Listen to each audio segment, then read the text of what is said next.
सब फुल लेकर के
সংক্ষিপ্তভাবে বলি, অষ্টযামের অনুষ্ঠানে রাজ্যের উদ্দেশ্য একটাই,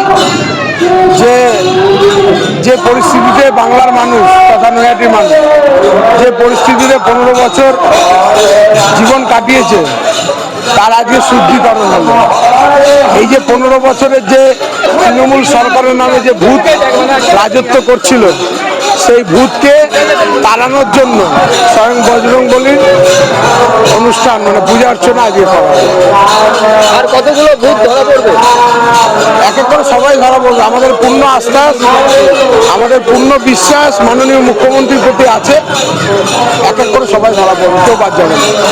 নৈহাটিতে দেখা যাচ্ছে যে আপনাদের ভাষায় কিছু ভূত এখনো পর্যন্ত চলে গেছে পলাতক। যারা পলাতক তারা বেশি দিন পলাতক পালিয়ে থাকতে পারবে না।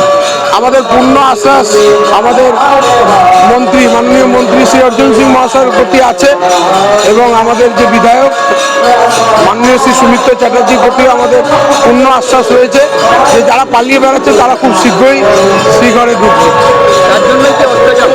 তার জন্যই আজকের অষ্টযাম অনুষ্ঠান, এই ভূতকে তাড়াতাড়ি শ্রীঘরে ঢোকানোর জন্য। সুজয় সাহ।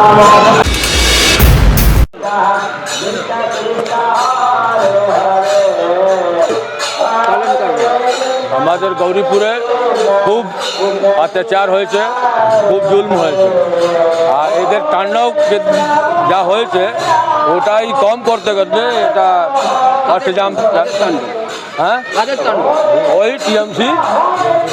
টিএমসি ভূত ওটাই বের করতে হবে। হ্যাঁ, ওই জন্য এটা প্রোগ্রাম করা আছে। আমার নাম আনন্দ কুমার।